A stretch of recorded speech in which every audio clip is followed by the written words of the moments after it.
24 human kids disappeared in deep space. And within hours, humanity prepared for war. The civilian transport ship Starlight Hope drifted through the black velvet of deep space, its engines humming a soft lullaby that had become background noise to the 24 young souls strapped into its passenger bay. Outside the viewports, stars stretched like diamonds scattered across an infinite carpet. Inside, the future was supposed to begin. Maya Chun, 15 years old, stared out at the swirling cosmos with her little brother Leo curled in her lap. He was barely 4, his small fingers wrapped around the strap of his backpack, the one with the rocket ship patch their mother had sewn on. She brushed a strand of hair from his forehead and pointed toward a distant purple nebula that bloomed like a cosmic flower. "See that, Leo? It's called the Veil of Dreams. The Academy is made of stardust and wishes." Leo's eyes widened, but the usual sparkle was dimmed by something heavier. "Maya, when can we go home?" She swallowed the lump in her throat. "Soon, buddy. The core worlds are amazing. You'll see." But her own voice betrayed her.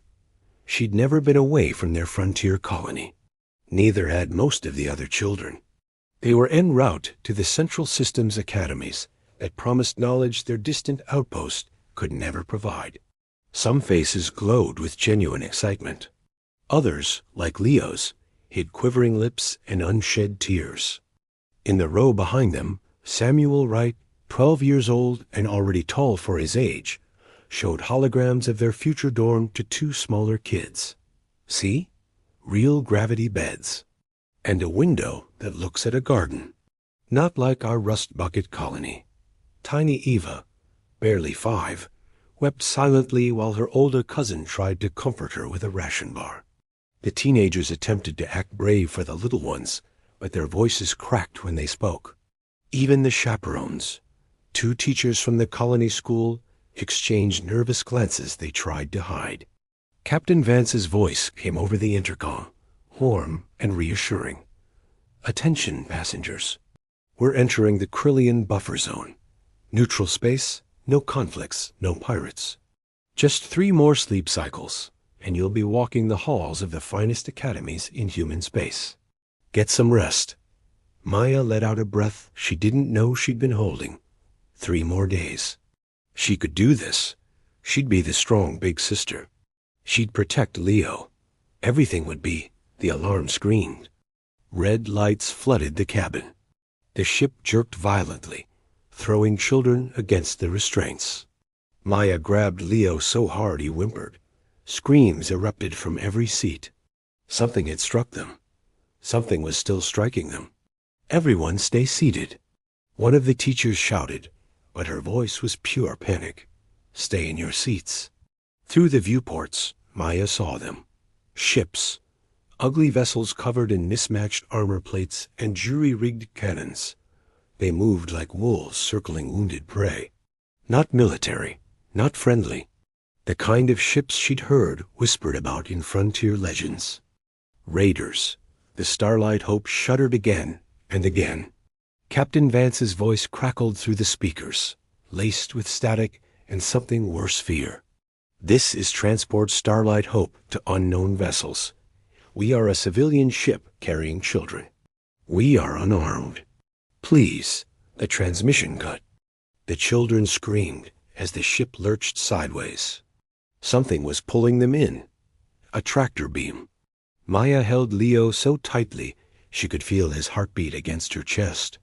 Samuel grabbed the hands of 2 smaller kids near him. The older ones tried to calm everyone down, but their faces were pale masks of dread. Then silence. Nothing but the sound of weeping children and the faint hum of dying engines. Then footsteps. Heavy boots on metal decks. Voices speaking something guttural. Wet, not human. The door to their compartment exploded inward, not opened, not unlocked. Explode, and then they poured in like a tide of nightmares. Maya had seen aliens before. The Galactic Assembly had dozens of species, and some traded with the frontier colonies, but these were different. These were predators. They were tall, with slate blue skin stretched over wiry muscle. 4 arms each, ending in 3-fingered hands tipped with claws. Their faces held too many eyes clustered around a mouth full of needle teeth. They wore dark battle plating that absorbed the emergency lights and carried rifles that hummed with contained energy. They moved fast, efficient, like soldiers on a hunt. Secure them all, one rasped in broken English. The young ones especially. Premium bids. Maya's blood turned to ice water. Bids. They were going to be sold. Children tried to run, but there was nowhere to go. The aliens grabbed them with multiple limbs, ignoring the screaming. One reached for Leo. Maya fought kicking, biting, scratching. The creature simply lifted her with 2 arms, while holding Leo with the other 2. Feisty, it clicked, its breath smelling of rust and old meat.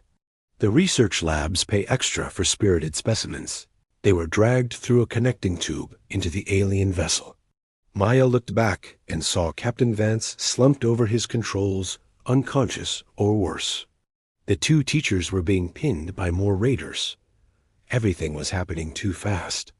The alien ship was cold and dark.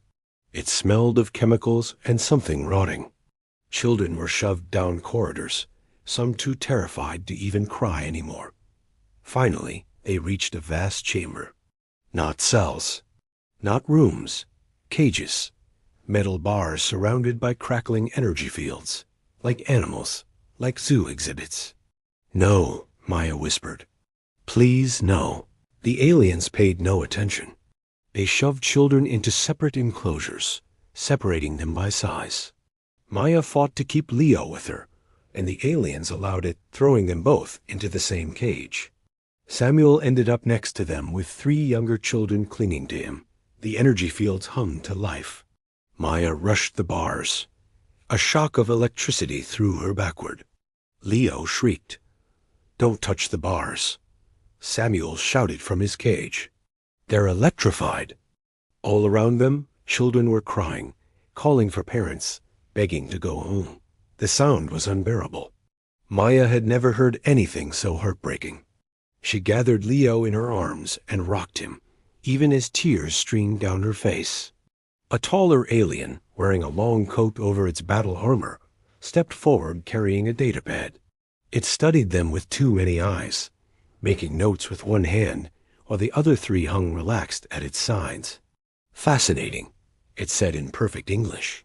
Human juveniles, smaller than projected, exceptionally noisy, high emotional output. Another alien approached nervously. Dr. Vex, are you certain about this? Earth is new to the assembly. The humans are insignificant, Dr. Vex interrupted. No real military, barely past their own solar system. These are just offspring. Who will miss a few? Maya's hands clenched into fists. She wanted to scream, to fight, but she forced herself to stay quiet. She needed to think. There had to be a way out. Dr. Vex moved from cage to cage, shining lights into children's eyes, making notes, treating them like laboratory animals. When it reached Maya's cage, it stared at her for a long moment.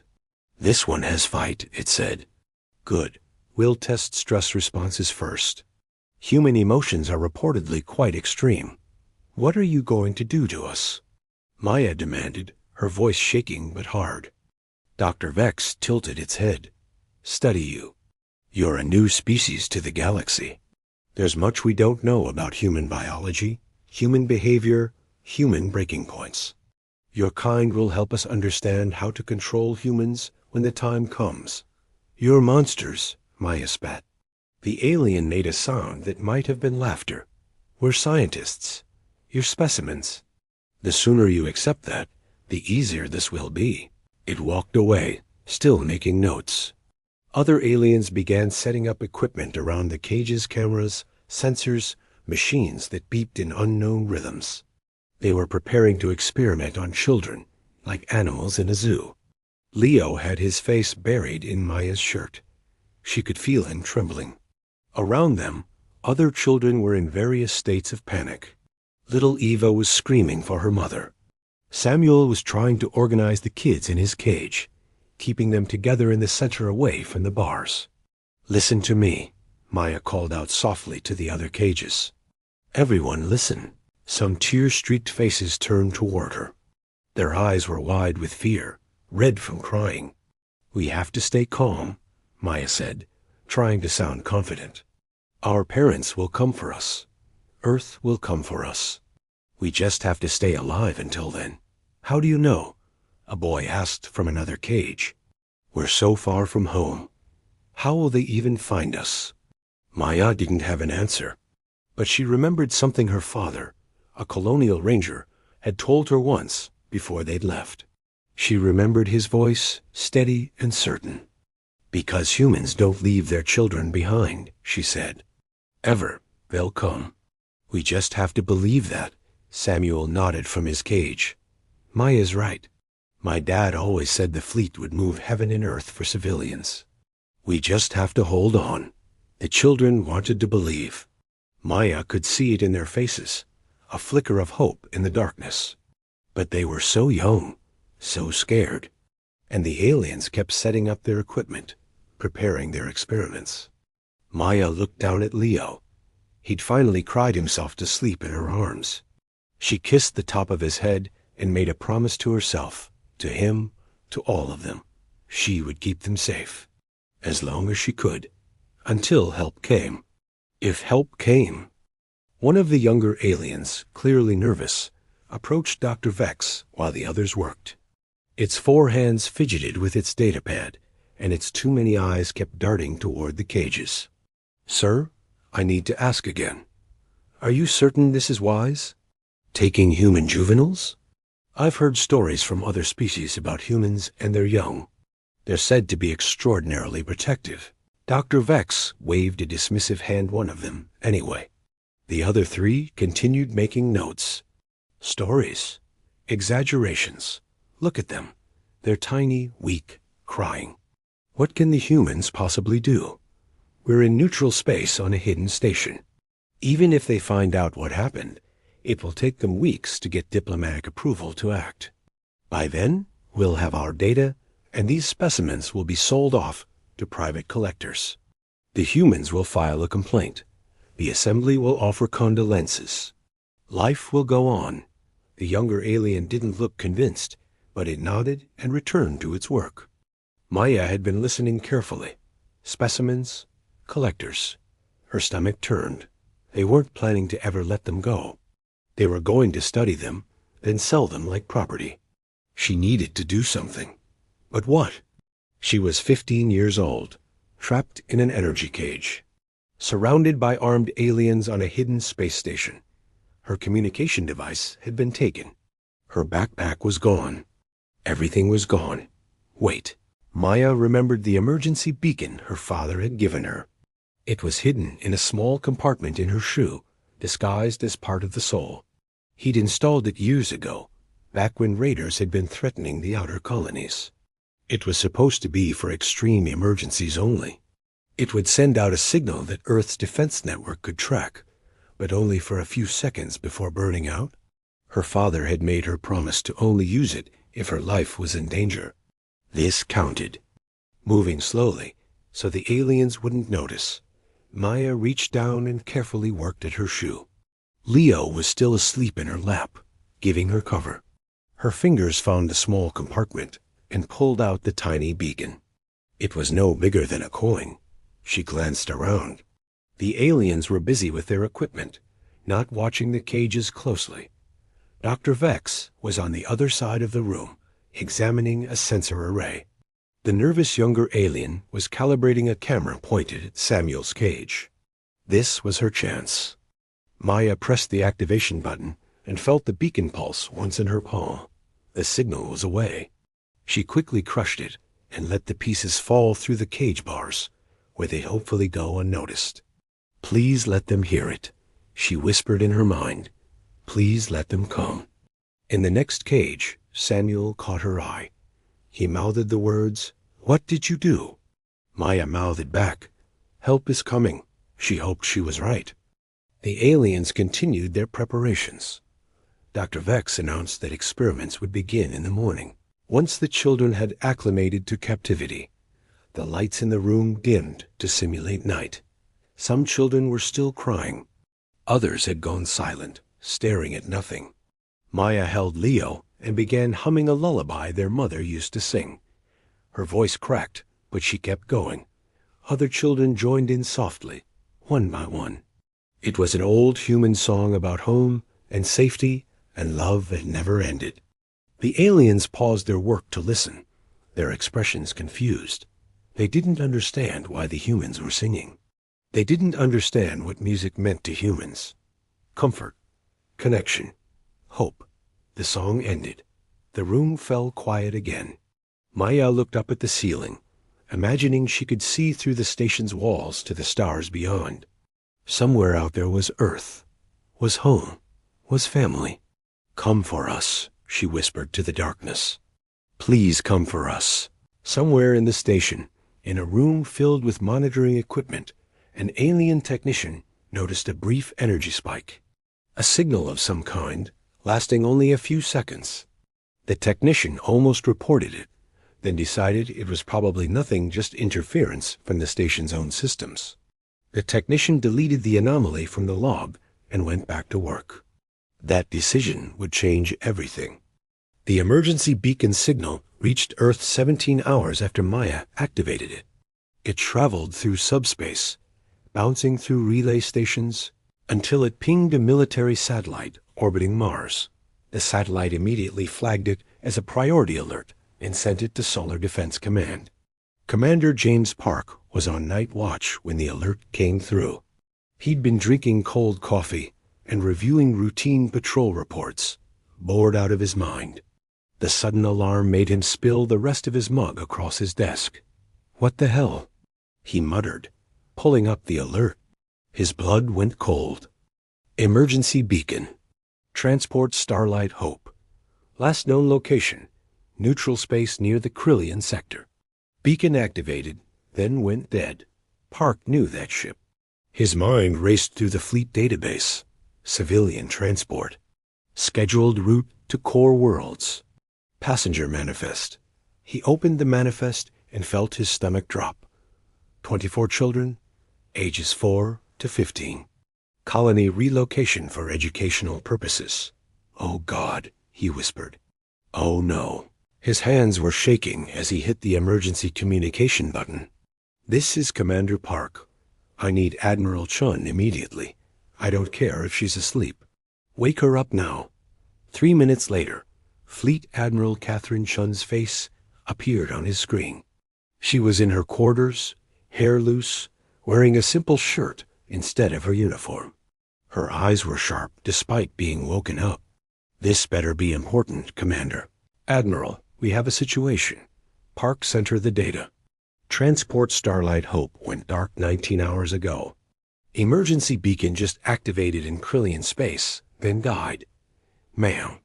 There were children on that ship. He watched Chun's expression change as she read the report. Her jaw tightened. Her eyes went cold. Get me everything, she said quietly. Every scan, every communication, every piece of data we have on that region. Contact the ship's families. And wake up Admiral Rodriguez, General Thompson, and Ambassador Liu. Meeting in my office in 30 minutes. We're going to DEFCON 2. For a missing transport, ma'am. Chun's voice could have frozen fire. Those are our children, Commander. Our species' children. Tell me, do you have kids? Yes, ma'am. 2 daughters. Then you understand. 30 minutes. Move. The screen went dark. Park sat there for a moment, his heart pounding. Etching 2 meant the military was preparing for war. For 24 kids. But as he thought about his own daughters asleep in their beds, he understood completely. He started making calls. Within the hour, Solar Defense Command was lit up like a Christmas tree. Every station was manned. Officers were being called back from leave. Ships in dock were being prepped for immediate deployment. The entire command structure mobilized with a speed that surprised even the veterans. Admiral Chun stood in her office, now in full uniform, staring at the star map on her wall. The Krillian sector was highlighted in red. Neutral space, technically not controlled by any major power. A place where things happened that the Galactic Assembly preferred to ignore. Ambassador Liu arrived first. She was a small woman, barely 5 feet tall, but she had negotiated humanity's entrance into the Galactic Assembly almost single-handedly. She took one look at Chun's face and knew something terrible had happened. "Catherine, what is it?" 24 children taken. "We believe by Krillian raiders." Liu's face went pale. "Taken? You mean kidnapped?" "Captured, whatever you want to call it. They were on a civilian transport heading to school. The ship disappeared. We got one emergency beacon signal, then nothing." Liu sat down heavily. "Do the Krillians understand what they've done?" "I don't think they have any idea," Chun said grimly. "How could they? Most of the species in the assembly barely acknowledge their offspring. They lay eggs and walk away, or they birth them fully grown, or they reproduce by budding. They don't understand what human children mean to us. We need to make them understand," Liu said, already pulling up her communication device.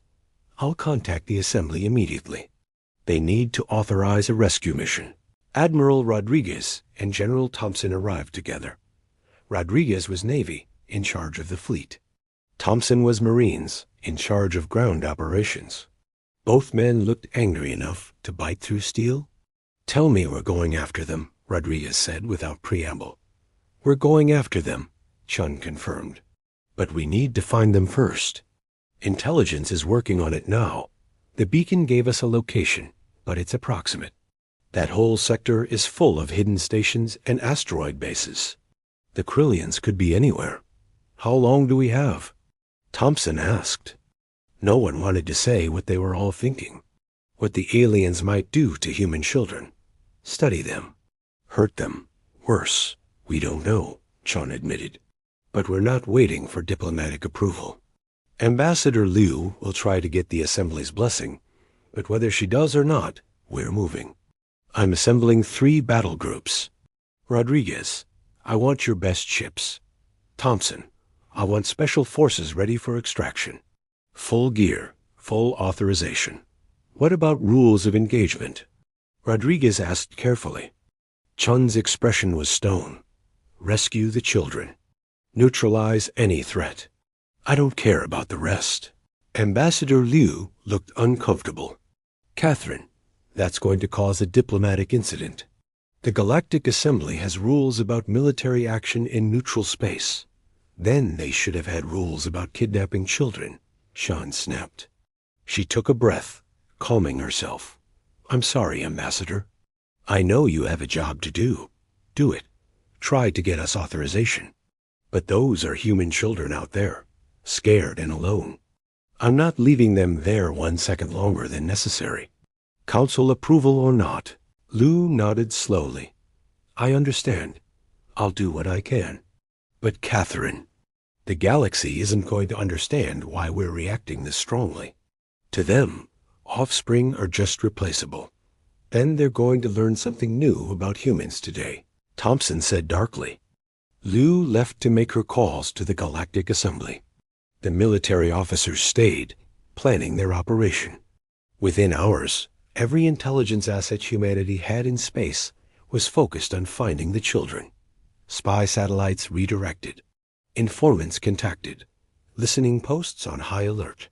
The families were contacted next. That was the hardest part. Admiral Chun insisted on being present for every call. She owed them that much. Maya's parents were colonial rangers themselves. They took the news with military discipline, but Chun could see the terror in their eyes. Maya's father, Commander David Chun, requested immediate transfer to the rescue fleet. Denied. Too personal. He argued. She stood firm. Finally, he broke down and begged her to bring his children home. I will, Chun promised. I will bring them all home. You have my word. She made that promise 24 times that night, to 24 sets of parents. Each call was harder than the last. By morning, the news had leaked. It always did. The media exploded. Every human colony, every station, every settlement in space heard the story. 24 children taken by aliens, held somewhere in the dark. The reaction was immediate and overwhelming. The human population across the solar system and beyond erupted in fury. Protests formed outside alien embassies. Human workers walked off jobs with alien employers. Trade ships refused to unload cargo. It was spontaneous and universal. Humans everywhere stopped what they were doing and demanded action. The Galactic Assembly tried to calm things down. Ambassador Liu was called before the full council to explain what was happening. The assembly chambers were massive, designed to hold representatives from hundreds of species. Liu stood at the central podium, looking up at tiers of alien delegates. Most looked confused. Some looked annoyed. Counselor Thrax, a mantis-like alien who served as council speaker, addressed her first. Ambassador Liu, please explain the overreaction we're seeing from your species. A transport vessel has gone missing. This is unfortunate, but it happens. Why has your military mobilized? Why are your people rioting? Liu took a deep breath. Because there were children on that transport, Counselor. 24 human children. Thrax tilted his triangular head. Yes, we understand. Juvenile humans. But surely your species produces more offspring. Why this extreme response? There were murmurs of agreement from other council members. Liu realized with growing horror that they genuinely didn't understand. To them, losing a few young was barely worth noting. Counselor, perhaps I haven't explained human reproduction clearly enough, Liu said carefully. Humans invest enormous resources into our offspring. Our children are completely helpless at birth. They cannot walk, cannot feed themselves, cannot survive without constant care. It takes years, many years, before they can function independently. Yes, we know your young are useless for an extended period, another counselor said dismissively. Most species go through juvenile stages. Why does it matter if you lose a few? Liu felt her own anger rising. Because we don't just grow them, Counselor. We love them from the moment they're born. We bond with them. We protect them with our lives. Human evolution made us this way. Our children are precious to us. Every single one. But they're not even your children, Thrax pointed out. They're children of other humans. Why do you care? Because they're human children, Liu said, her voice rising. Any human child in danger triggers this response in us. It's biological. It's cultural. It's who we are as a species. We protect our young, all our young, violently if necessary. A reptilian counselor spoke up. Violently? Are you threatening military action in neutral space? That violates at least 6 assembly regulations. I'm not threatening anything, Counselor. I'm trying to make you understand what's about to happen. My government has mobilized 3 battle groups. They're going to find those children and bring them home. If the Krillians resist, there will be violence. And my people won't stop until every child is safe. The council chamber erupted in noise. Counselors talking over each other, some demanding Earth be sanctioned, others calling for calm. Just a few looking thoughtful. An ancient counselor from a species Liu didn't recognize raised a tentacle for silence. When the chamber quieted, it spoke in a creaky voice. I am Vel'Koz. My species has been part of this assembly for 6,000 years. I've seen many species come and go. I remember one, long ago, that had similar instincts about their young. Protectiveness, aggression when their offspring were threatened. What happened to them? Thrax asked. They became one of the most feared species in the galaxy, Vel'Koz said. Not because they were the strongest or the most advanced, but because everyone learned. Never, ever threaten their children. Those who did learned the hard way. The humans call it scorched earth, when a species fights with such desperation that they'll destroy everything including themselves to achieve their goal. Ambassador Liu is trying to warn you. The humans have been triggered. They will not stop. That's barbaric, Thrax said. That's evolution, Vel'Koz corrected. Species that protected their young successfully passed on their genes. Species that didn't die out. The humans survived. They evolved. And now they're here in our assembly. Someone has made a terrible mistake. Liu nodded gratefully at the ancient counselor. Please, Council, give us authorization to conduct a rescue operation. Help us find these children before this situation escalates. We don't want war. We just want our children back. The Council debated for hours. Back on Earth, the military wasn't waiting. Intelligence had finally found something. A Krillian informant motivated by a very large sum of human currency and some implied threats had given up a location. A hidden station in an asteroid field. Known Krillian territory. Admiral Chun looked at the data and made her decision. That's where they are. I can feel it. Rodriguez prepped the fleet. Thompson got his people ready. We're going in. What about assembly approval? Someone asked. Chun's smile was cold. What about it? We leave in 4 hours. With or without their blessing. Those children have been missing for almost 2 days. That's 48 hours too long. Across human space, the mobilization continued. It wasn't just military. Civilian ships were volunteering to help search. Merchant marines were offering their vessels. Even colony defense forces were requesting permission to join the rescue. It was unprecedented. Humanity, barely 50 years into space travel, was unifying with a single purpose. Get the children back. The Krillian Syndicate, unaware of what was coming, continued with their plans. Dr. Vex was preparing the first round of experiments on the human juveniles. The station's defense forces were on normal alert. They'd done this kind of thing before, grabbed specimens, studied them, sold them off. It was routine. No one had ever come looking. Why would humans be different? They were about to find out. The human fleet arrived in silence. 3 battle groups, 51 ships total. They dropped out of faster-than-light travel at the edge of the asteroid field. They didn't announce themselves. They didn't broadcast warnings. They simply appeared like ghosts in the darkness. On the bridge of the flagship Resolute, Admiral Chun stood with her hands clasped behind her back, staring at the view screen. The asteroid field stretched out before them, countless rocks tumbling slowly through space. Somewhere in there was the Krillian station. Somewhere in there were the children. Status report, she said calmly. Sensors are scanning the field, the tactical officer reported. We're picking up power signatures, multiple sources. At least one large structure hidden among the asteroids. That has to be the station, Nan. Defense forces? Negative so far?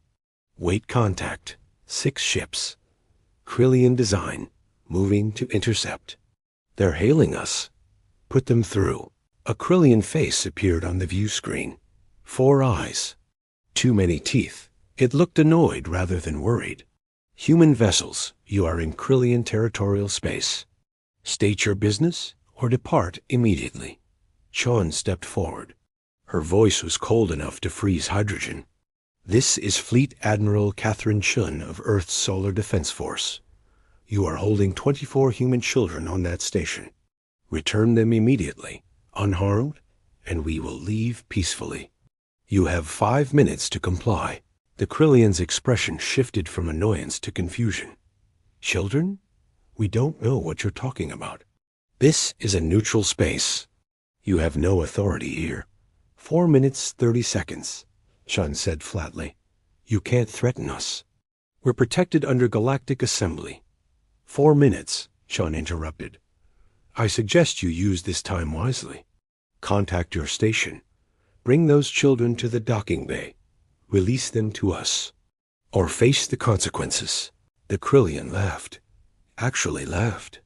You think we're afraid of you? You're barely a spacefaring species. You have no power here. Leave now, or we'll force you to leave. Chun's jaw tightened. 3 minutes, 30 seconds. Choose carefully. The communication cut. The Krillian ships began moving into attack formation. Chung watched them, her expression unchanging. "Admiral," Rodriguez said quietly from her side. "They're not going to comply." "I know," Chun said. "General Thompson, are your teams ready?" In the hangar bay, Marine General Jackson Thompson stood with 60 of the best Special Forces operators humanity had ever produced.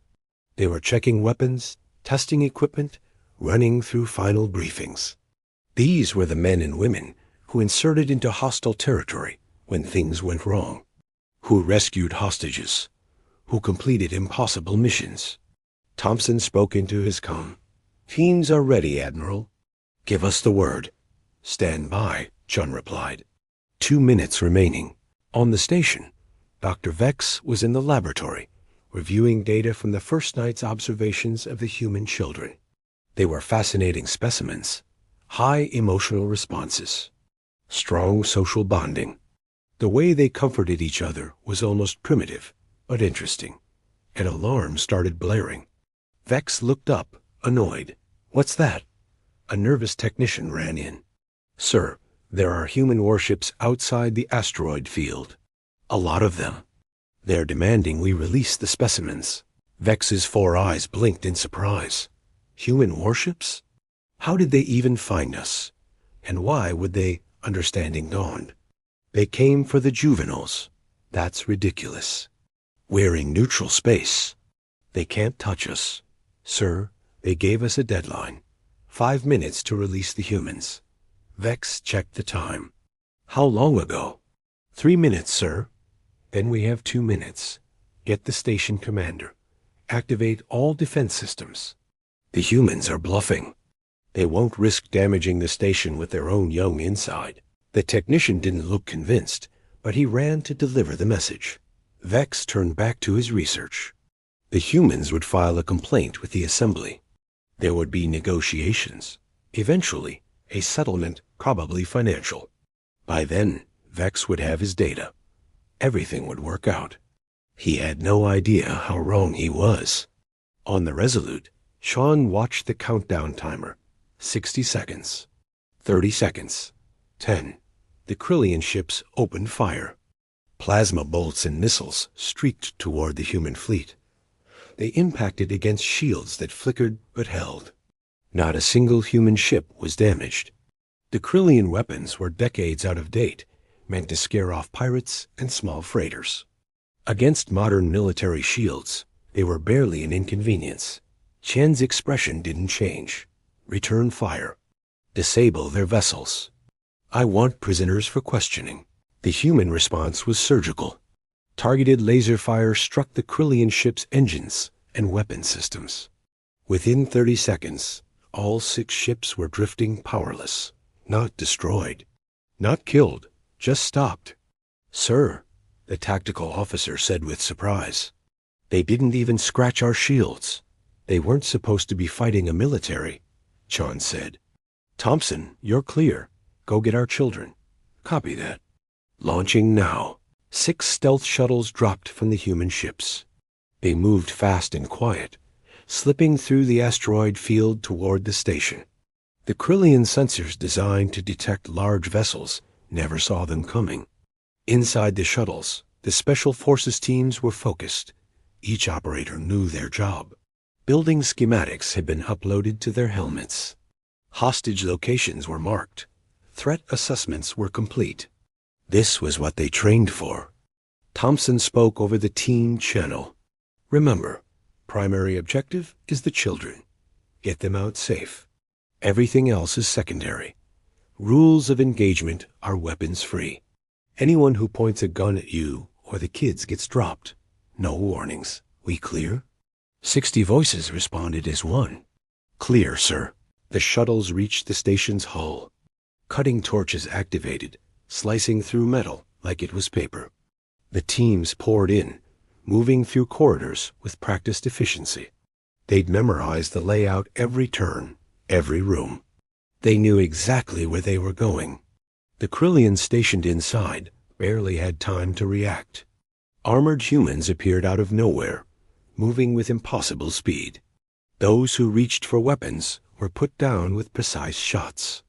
Those who raised their hands were zip-tied and left behind. The humans didn't slow down, didn't stop. They moved like a force of nature. On the station, alarms were screaming. Dr. Vex finally understood that something had gone very, very wrong. He ran toward the laboratory where the children were held, but his path was blocked by his own station security personnel running the other direction. "What's happening?" he demanded. "The humans are inside. They teleported right through our shield somehow. They're everywhere." Vex's legs nearly gave out. Inside? That was impossible. But it wasn't impossible. The human military had tech that most of the galaxy didn't know about, couldn't imagine. Things humanity had developed in isolation before joining the Galactic Assembly. And they just revealed one of their secrets. Because nothing mattered except getting those children back. In the cage room, Maya heard the alarms. She sat up, hope and fear warring in her chest. Leo woke up, confused. All the children were stirring, looking around. "What's happening?" Samuel called from his cage. "I don't know," Maya said. But something, the door exploded inward, not unlocked, not opened, exploded. Through the smoke came figures in black armor, carrying weapons, moving with terrifying purpose. For a heartbeat, Maya was more scared than before. Then she saw the flags on their shoulders. Human flags. Earth flags. "We're here for the children." One of the armored figures shouted, "Everyone stay calm. We're taking you home." The children erupted in screams. Not fear this time. Relief. Joy. They were saved. Maya burst into tears, clutching Leo so hard he squeaked. Around them, the other children were crying, laughing, calling out. The operators moved quickly. One team secured the room, weapons aimed at the doorways. Another team worked on the cages. The energy fields flickered and died as human tech overrode the Krillian systems. The cage doors swung open. Thompson entered the room, scanning the children. They looked terrified, but unharmed. "Thank God. Medical teams, get in here. I want every child checked right now." Combat medics rushed in carrying supplies. They knelt beside the children, speaking softly, checking for injuries. The children clung to them, crying, asking questions, begging to go home. Maya found herself facing a tall operator with kind eyes visible through his helmet visor. "Are you okay, sweetheart? Did they hurt you?" "We're okay," Maya managed through her tears. "They were going to do experiments on us. But you came. You actually came." "Of course we came," the operator said gently. "We'll always come." "Always? Can you walk?"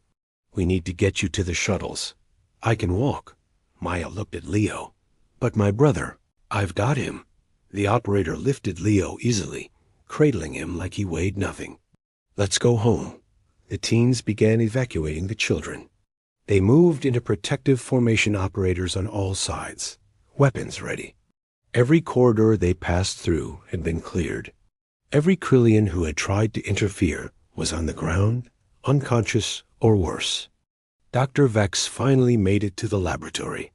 He arrived just in time to see the last of the human children being carried away by armored soldiers. He ran forward, shouting, "Stop! Those are research specimens." "You can't." An operator turned and pointed a weapon at him. Vex froze. The human spoke, voice amplified by the helmet speaker. "You want to finish that sentence? Please give me a reason." Vex looked into that visor and saw death waiting. He very slowly raised his hands. I was just..." "You were just what?" "Studying children? Running experiments? Keeping them in cages?" The operator's voice was cold with fury. "On your knees. Now." Vex dropped. Other Krillians in the room did the same. The human operator zip-tied them all, then moved on, following the teams toward the docking bay. On the Resolute, Chun watched the operation through the live feeds. The children were being loaded onto the shuttles. All 24. All alive. She allowed herself a small breath of relief. They'd made it. The children were safe. "Admiral," the sensor officer said urgently. Multiple contacts jumping in. "It's the Krillian Defense Fleet. 26 ships. Moving into attack formation." Chun turned to look at the view screen. More Krillian ships were appearing, surrounding the human vessels. They were bigger than the first group. Military vessels, not just patrol craft. This was their actual fleet. A communication came through. A Krillian commander, all four eyes blazing with anger. "Human vessels, you have violated neutral space and attacked Krillian assets. Surrender immediately or shuttles away," Thompson reported over the comm. "We have all 24 children. They're safe." Chun smiled. It wasn't a nice smile. She turned back to the Krillian commander. "Or what?" she asked softly. The Krillian commander blinked, confused by her tone. "Or we will open fire. You're outnumbered." "You cannot." One of the Krillian ships fired. Possibly by accident. Possibly because a gunner got nervous. It didn't matter. The missile struck a human destroyer. The shields flickered, absorbed the impact, and held. Not even a dent. The bridge went silent. Chun's smile vanished. Her voice dropped to barely above a whisper, but every person on the bridge heard it clearly. "Wrong choice." She turned to Rodriguez. "Destroy them." "All of them." Rodriguez hesitated for only a second. "All of them, Admiral?" "They fired on us. They held our children. They made their choice. Send them a message the entire galaxy will hear. Open fire." The human fleet opened fire. It was like comparing a thunderstorm to a candle. Decades of human military development, hidden from the galaxy, unleashed in fury. Advanced railguns, precision lasers, missiles with AI guidance systems. Weapons the Galactic Assembly didn't know humans possessed. The Krillian ships didn't stand a chance. Their shields collapsed under the first volley. Their armor melted under sustained laser fire. Their ships broke apart, spinning into the asteroids. Within 3 minutes, the entire Krillian defense fleet was gone. Not damaged. Not disabled. Gone. The few escape pods it launched were allowed to drift. Chun wasn't interested in killing helpless survivors. But the ships themselves were obliterated. The station's defenses were destroyed. When the smoke cleared, the Krillian forces were finished. In the shuttles, the children felt the ships shake as the fleet fired. Maya held Leo close, her eyes closed. The operators around them stayed calm, speaking softly, keeping the children distracted. But Maya could hear it. The sound of weapons firing. The sound of war. "Is it over?" Leo whispered. The operator holding him nodded. "Almost, buddy. Almost. Just a little longer and we'll be home." The shuttles docked with the Resolute. As soon as the airlock opened, medical teams rushed in. The children were carried or led to the medical bay, where doctors and nurses were waiting. There were hugs, tears, relief. Admiral Chun came down to the medical bay herself. She walked among the children, speaking softly to each one, making sure they were okay. When she reached Maya, she knelt down to eye level. "You're Maya Chun?" "Yes, Commander Chun's daughter." Maya nodded, unable to speak. Chun smiled, truly smiled this time. "Your father is waiting on a comlink. Want to call him?" Maya nodded again. Chun handed her a personal comm device. Maya's hands shook as she activated it. Her father's face appeared on the screen. He was crying. Her mother was beside him, tears streaming down her face. "Maya, Leo. Oh God, you're okay." "You're both okay." "We're okay, Dad," Maya managed. "The military came. They saved us. They destroyed everything to get us back." "I know, sweetheart. I know. I'm so proud of you. You are so brave. Both of you. We'll see you soon. Real soon." The call ended. Maya looked up at Admiral Chun. "Thank you. Thank you for coming for us." Chun's expression was fierce with emotion. "We will always come. Always remember that." Humanity doesn't leave its children behind. Not ever. Around the medical bay, similar scenes played out. Children calling home. Families weeping with relief. Medics checking everyone over, treating minor injuries, offering comfort. Outside, in the debris field that had once been a Krillian fleet, escape pods transmitted desperate messages. And Chun let them tell the galaxy what had happened. Let them warn everyone who would listen. Touch human children, and humanity will burn down the stars to get them back. The galactic assembly chambers had never been so chaotic. Representatives from 300 species were all trying to talk at once.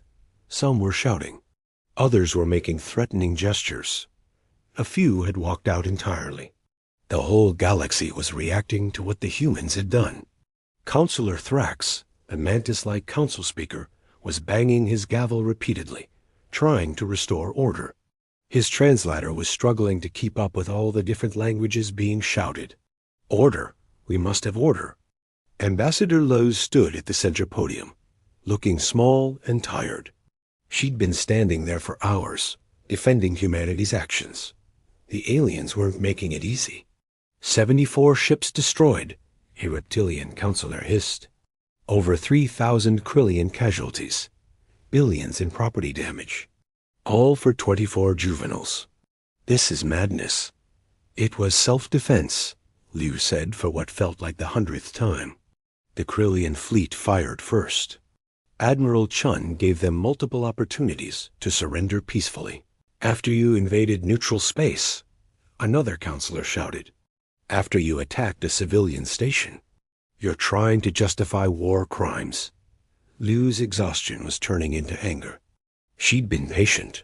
She'd been diplomatic. But these aliens still didn't understand, and her patience was wearing thin. War crimes? She said, her voice rising. You want to talk about crimes? Let's talk about kidnapping children. Let's talk about caging them like animals. Let's talk about the experiments Dr. Vex was planning to run on them. Those children were going to be sold like property, and you're calling us criminals? They're just offspring, the reptilian counselor said dismissively. Your species produces more. What's the issue? Liu stepped forward, her hands clenched. The issue is that you don't understand what children are to humans. You keep calling them offspring or juveniles, like they're incomplete adults. That's not what they are to us. Then what are they? Thrax asked, genuinely confused. Liu took a breath. This was it.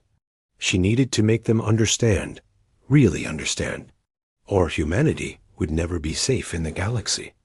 Human children are our future, she began. But they're more than that. From the moment a human child is born, we love them. Not because of what they'll become, but because of what they are right now. We form bonds with them that don't break, ever. A human parent would die for their child without hesitation, would kill for their child without remorse. But these weren't your children, a counselor pointed out. They weren't the military personnel's children. They were random juveniles from various families. That doesn't matter, Liu said intensely. To humans, all children are our children. When we see a child endanger any child, every protective instinct we have activates. It's not logical. It's not practical. It's biological. It's cultural. It's fundamental to who we are as a species. She pulled up images on the main display. Pictures of the children in the cages, looking terrified. A council chamber went quiet. Some of the aliens looked at the images with curiosity. Others looked uncomfortable. Look at them, Liu said. Really look. See how they're holding each other? That's bonding behavior. See the tears? That's fear response. Human children are completely helpless. They can't defend themselves. They can't survive alone. They depend on all adults to protect them. And human adults are hardwired to respond to that need. This is a weakness, the reptilian counselor declared. If you can be manipulated by images of young, it's not a weakness, an old voice interrupted. It's a strength. Everyone turned. The ancient Vel'Koz was rising from its seat, moving slowly on tentacles that had seen millennia. The chamber fell silent out of respect. The Valyrians were one of the oldest species in the Council, and their wisdom was legendary. "I spoke before about a species I encountered long ago," Vel'Koz said. "They protected their young with ferocity. Do you know what happened to those who tried to harm their offspring?" Silence. "They were destroyed utterly," Vel'Koz continued. "Not defeated in battle. Destroyed. The parent species would pursue vengeance across star systems. They would sacrifice their own lives to ensure their young survived. They didn't negotiate. They didn't compromise. They simply acted with the full force of their being to protect their children." "What species was this?" Thrax asked quietly. "They're gone now. Extinct, but not because they were weak. They thrived for millions of years precisely because they protected their young so effectively. They only died out when their sun went supernova. But everyone in the galaxy at that time knew you didn't touch their children. Ever." Vel'Koz turned its many eyes toward Lu. "Ambassador, you asked what your children are. Let me tell you what they are from an outside perspective. Your children are your species' survival mechanism. Your willingness to die for them, to kill for them, to burn down the galaxy for them. That's not madness. That's evolution working exactly as intended. But the response was disproportionate," a bird-like counselor argued. "Thousands dead for 24 young. How can that be justified?" Lu stepped forward again. "Let me explain human mathematics. It's very simple. If you threaten one human child, humanity will come for you. If you threaten 10 human children, humanity will come for you 10 times as hard. If you threaten 24 human children, humanity will make an example of you that the entire galaxy will remember for generations. That's not disproportionate to us. That's exactly proportionate. You're saying humans will always respond with overwhelming force?" Thrax asked. "I'm saying humans will always respond with whatever force is necessary," Lu corrected. Admiral Chun gave the Krillians 5 minutes to return the children peacefully. They refused. They fired on us. They made their choice. And now the whole galaxy knows what happens when you harm human children. "This is barbaric," someone muttered. "No," Vel'Koz said. "This is honest. Humans are telling you clearly and directly what their boundaries are. Most species hide their true capabilities. Humans just revealed tech you didn't know they had. Destroyed a fleet in 3 minutes. Extracted hostages from a fortified station with 0 casualties. They did all of this to send a message. I suggest we listen to that message." Thrax finally restored order. "The Council will need to review this matter in detail. Ambassador Liu, humanity's actions have created a significant diplomatic incident. There will be consequences." "I understand," Liu said. "But those consequences will be worth it if it means our children are safe. If it means every species in this galaxy knows that human children are untouchable. We'll pay whatever political price is necessary for that, even if it means sanctions. Trade embargoes." Lu smiled, and it was not a nice smile. "Counselor, do you know what happens when you sanction humans? We adapt. We innovate. We become self-sufficient.